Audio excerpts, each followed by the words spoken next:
대한민국에서는 언어형이 유리합니다. 상위권 한 5개, 6개 대학 저희가 멘토들 활동할 때 다 보면요. 그 친구들은 언어형이 60에서 70% 넘어가요. 굉장히 의미가 있는 거죠, 어머님. 근데 그게 어렸을 때 그런 게 아니라 그게 습관으로 만들어진다는 거예요. 이게 거예요. 힘이 바로 그렇다는 얘기예요.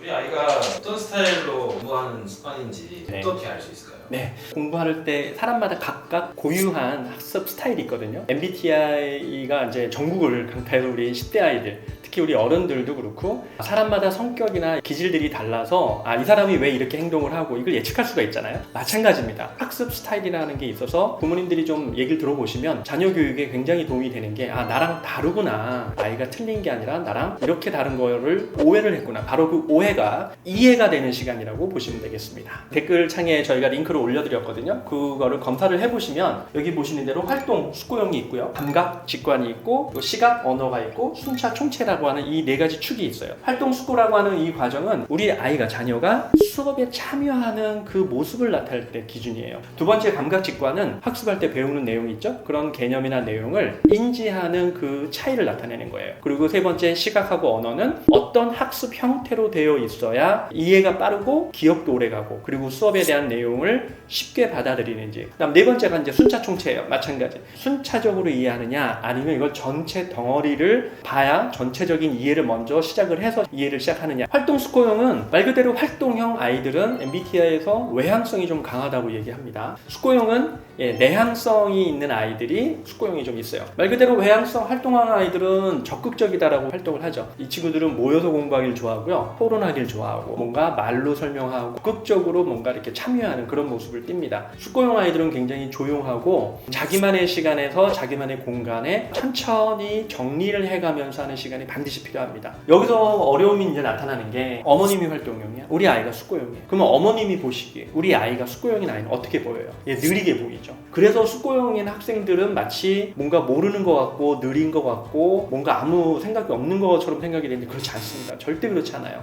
이런 차이 때문에 우리 실제로 수업 시간에 많은 오해를 불러일으키거든요.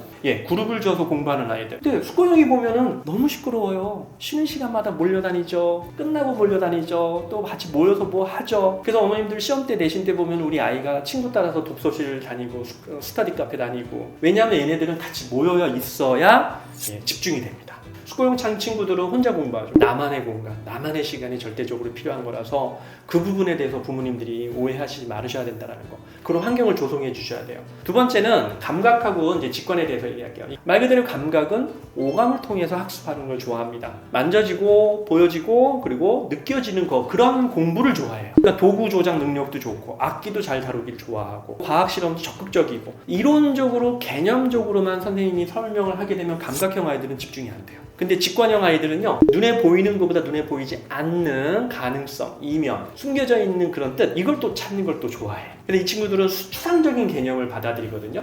감각형들은 구체적인 설명을 하기를 적기를 좋아하고 직관형들은 키워드 중심으로 적기를 좋아해요.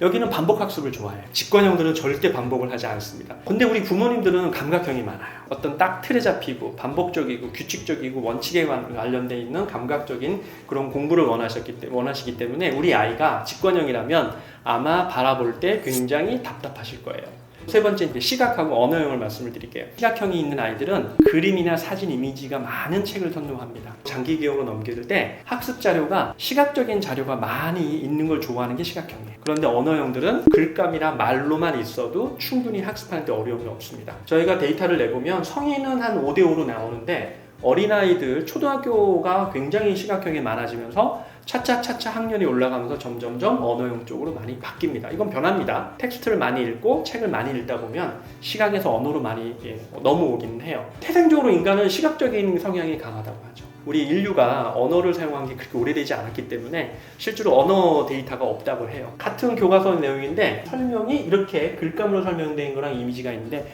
재밌는 건요, 시각형들은 이게 없고 텍스트로만 되어 있으면요 읽고 나도 찜찜해요. 그래서 이거를 이렇게 그리려고 노력을 합니다. 서울대 멘토들이 필기한 내용입니다. 시각형 멘토예요. 이 학생은 고등학교 때 반드시 글감으로 되어 있는 거를 이렇게 그림으로 반드시 이렇게 그렸다고 합니다. 그래서 물어봤어요. 왜 이걸 꼭 그림을 그렸냐 그랬더니 그렇지 않으면 자기는 기억을 못했다. 근데 언어형들은요 그냥 이렇게 그냥 위에서 아래로 왼쪽에서 오른쪽으로 이렇게 언어형식으로 그냥 색깔 형광펜으로만 간단하게 칠합니다. 대한민국에서는 언어형이 유리합니다. 상위권 한 5개, 6개 대학 저희가 멘토들 활동할 때 다 보면요 그 친구들은 언어형이 60에서 70% 넘어가요. 굉장히 의미가 있는 거죠 어머니. 근데 그게 어렸을 때 그런 게 아니라 그게 습관으로 만들어진다는 거예요. 이게 독서예요. 독서의 힘이 바로 그렇다는 얘기예요. 그래서 수능 과목도 그렇고 내신도 그렇고 두꺼운 책도 그렇고 다 텍스트 기반으로 되어 있기 때문에 그걸 어떻게 습관으로 해가지고 우리 뇌 구조를 인지 과정에서 필요한 거를 시각에서 언어로 옮기느냐 이게 관건이라는 거예요. 고1 때 언어 영역 있잖아요. 국어가 아이들이 어려운 이유가 긴 지문으로 되어 있는 글을 시각형 아이들한테 100% 아이들이 어렵대요. 긴 글을 읽어본 적이 없어서 쭉 읽다가 뭐라 그러는 거야? 도대체 뭐라 그러는 거야 이게? 그리고 실제로 읽다 내려가다 보면 위에서 무슨 얘기했는지 까먹는데요. 시각형들은. 근데 거기서 비법을 찾은 아이들은 지문을 읽으면서 그걸 구조하는 그거를 연습을 하죠. 그게 가장 키포인트 중에 하나입니다. 텍스트로 되어 있는 특히 비문학으로 되어 있는 독서 파트 중에 이 글이 어떤 형식으로 전개되어 있는가를 이렇게 표로 그리는 방식이 있거든요. 근데 그거를 요약해가지고 구조를 이렇게 보여주면 시각형 아이들은 그걸로 장기 기억으로 넘어가고 이해를 빨리 한다는 거죠. 근데 시각형들은 대한민국 우리 한국의 교육에서 상당히 어려운 지금 그 부분에 봉착돼 있다. 이거를 언어형으로 넘기는 게 그게 공부법인데 그거를 얘기를 안 하고 우리 아이가 왜 이래요? 왜 이러긴요? 같은 책을 보더라도 부모님은 이해하는 게 80%, 아이는 50%. 여기 옆에 있는 아이들은 70%, 옆 위에 B라는 아이는 30%. 이게 아이들마다 인지 구조가 달라서. 그거를 검사하고 실제로 데이터를 내보고 하면은 금방 나옵니다. 마지막입니다. 네 번째, 순차 총체입니다. 순차는 말 그대로 차례차례, 스텝 바이 스텝.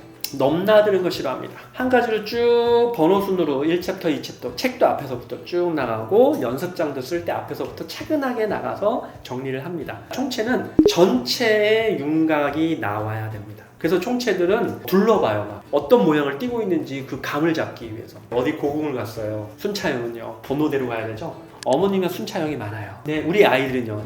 총체가 많아요. 부모님 말씀 안 듣죠. 얘네들은 직관적이고 총체적인 아이들이 자기 느낌대로 움직이거든요. 책 볼 때도 넘나들기 좋아하고 여기는 순차적으로 가죠. 여기 보면 순차형은요. 텍스트를 읽으면요. 국사책을 이렇게 순차적으로 필기를 합니다. 근데 총체는요. 순차적인 걸 정리하는 게 아니라 카테고리별로 테마별로 이렇게 마인드맵으로 그려요. 그래서 여기 한 페이지 안에 한 단어를 다 집어넣으려고 하는 거죠. 근데 어떤 선생님은 필요 없고 이렇게만 해. 안 된다는 거예요.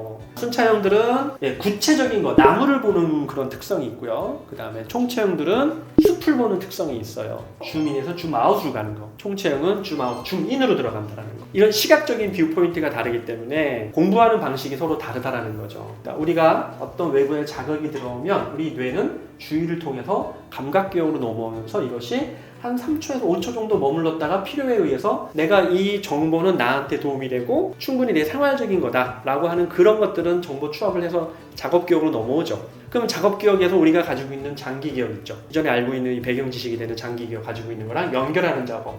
요게 정교화라고 하는 거잖아요. 부호화를 통해서 정교화시켜서 장기기억화하는 거. 요 과정이 학습입니다. 그런데 각각의 넘어오는 단계마다 저희가 선택하는 방식이 다 다르다라는 거예요. 사람마다. 16가지 유형으로 나오는데 복잡해서 저희는 이걸 4가지로 분류를 해서 알려드리거든요. 우리 아이들은 나랑 다르다라는 거. 헤매는 아이들이죠. 저희가 오는 아이들, 센터에 오는 아이들이 거의 대부분 그 친구들이에요. 자기 공부법이 없어요. 왜? 맞는 방법을 못 찾았는데.